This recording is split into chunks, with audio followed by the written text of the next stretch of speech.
Hello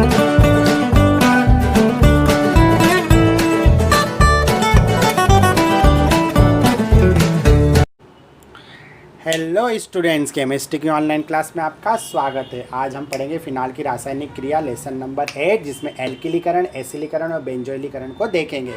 अब बेंजोइलीकरण को shorten Bowman अभिक्रिया भी बोलते हैं, स्कॉटन बॉमन। तो वो आप याद कर लेना थोड़ा सा कि फिनाल का जो बेंजोइलेशन होता है उसे स्कॉटन बॉमन रिएक्शन भी कहते हैं। तो चलिए शुरू करते हैं।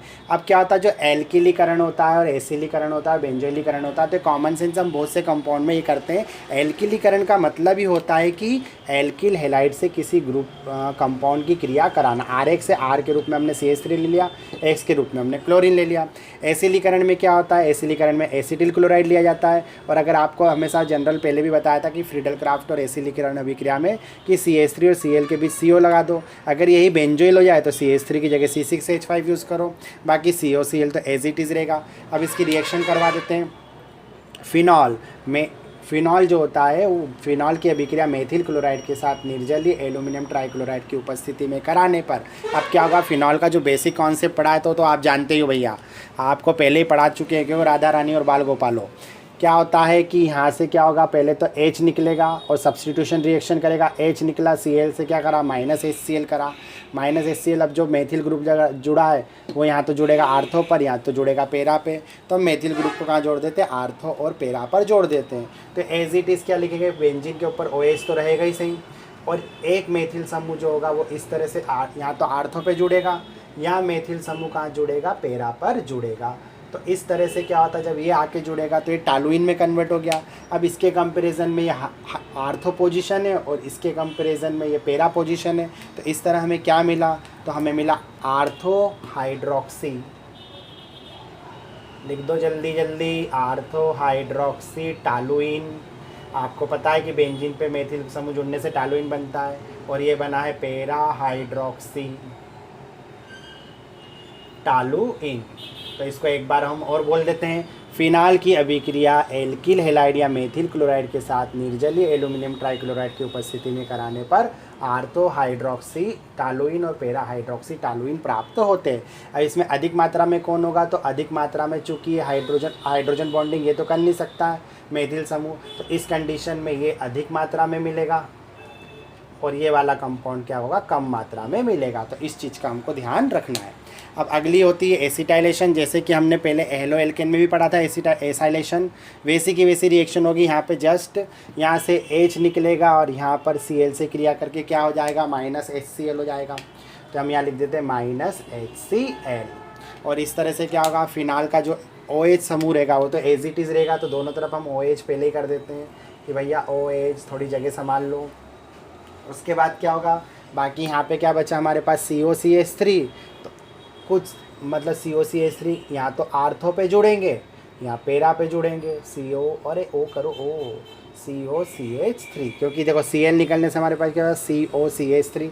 इसका फंडा ऐसा भी समझ लो, C डबल बॉन्ड O और CH3। तो यहाँ पे इसकी बॉन्ड एक फ्री है ना, तो ये कार्बन से कनेक्ट हो पाएगा यहाँ पे।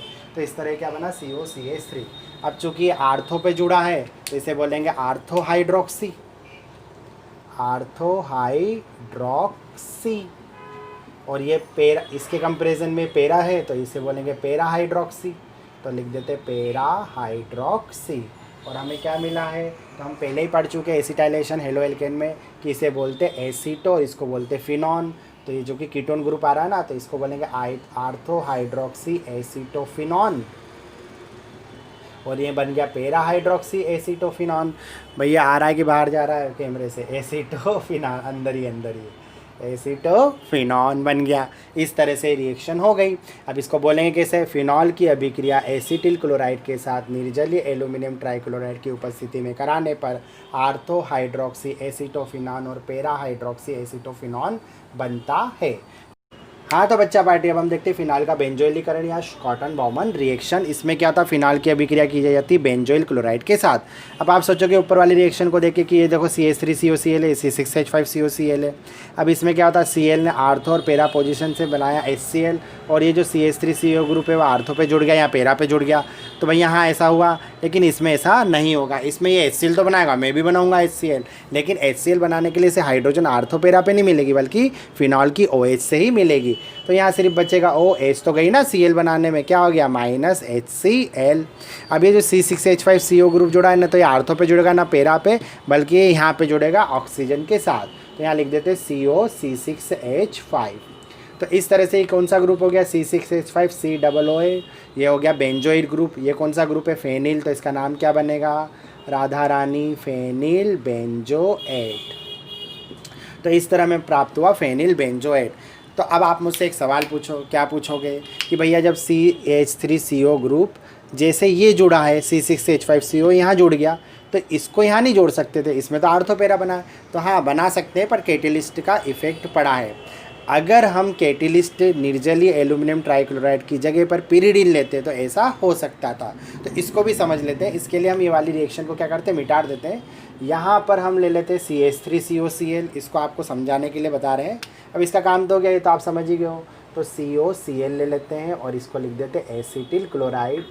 अब कलर वलर पे मत जाना दादा, एसिटिल क्लोराइड ले लेते हैं। और निर्जलीय एल्यूमिनियम ट्राइक्लोराइड नहीं लेते, बल्कि हम कौन सा कैटेलिस्ट लेते हैं, पिरिडीन। तो यहाँ मैं लिख देता हूँ पिरिडीन। ठीक है, ये तो नहीं बनेगा, तो इसको भी मैं यहाँ से हटा देता हूँ। ठीक है, ये तो एज इट इज ऐसे ही रहेगा। ठीक है, ये कर दिया मैंने सब कुछ बराबर। अब क्या होगा, आप चाहते हो कि ये ऐसा प्रोडक्ट नहीं मिल के ऐसा मिले, तो निर्जलीय एल्यूमिनियम क्लोराइड की जगह आप लो पिरिडीन, और पिरिडीन लेंगे तो फिर रिएक्शन वैसी ही होगी। अब क्या होगा, जो H और Cl बनेगा वो यहाँ से बनेगा HCl, और जो COCH3 ग्रुप रहेगा वो यहाँ जाके लगेगा। तो यहाँ पर O तो रहेगी नहीं, O तो रहेगी, H नहीं रहेगी, तो ये H नहीं रही। अब ये जो CH3CO ग्रुप है यहाँ जोड़ दो, तो ये लिख दो COCH3। अब चूँकि यहाँ पे क्या हुआ, इसका नाम तो बदल गया। अब इसका नाम क्या होगा, ये एसीटेट ग्रुप हो गया और ये फेनिल हो गया। तो हमें क्या मिला बच्चा पार्टी, तो हमें मिला फेनिल एसीटेट। तो हम यहाँ लिख दें, तो हमें प्राप्त हुआ फेनिल एसीटेट। तो इस तरह से बेंजोइलीकरण जैसा भी हो सकता है, लेकिन उत्प्रेरक का फर्क पड़ता है। तो इन दोनों रिएक्शन को आप देख लो एक बार फिर। अगर फिनाल की अभिक्रिया एसिटिल क्लोराइड के साथ पिरिडीन उत्प्रेरक की उपस्थिति में कराई जाती तो फेनिल एसीटेट बनेगा, लेकिन अगर निर्जलीय एल्यूमिनियम में डिहाइड्रेट एल्यूमिनियम ट्राइक्लोराइड लिया जाए तो फिर आर्थो हाइड्रोक्सी एसीटोफिनॉल और पेरा हाइड्रोक्सी एसीटोफिनॉल मिलता है। तो इन दोनों का कंपेरिजन भी कर लिया हमने। तो इस तरह से हमने फिनाल की आज 3 रिएक्शन फिर पढ़ लिए। आप अगले वीडियो में कुछ और रिएक्शन के साथ मिलते, तब तक आप पढ़ते रहिए। Best of luck for your exam.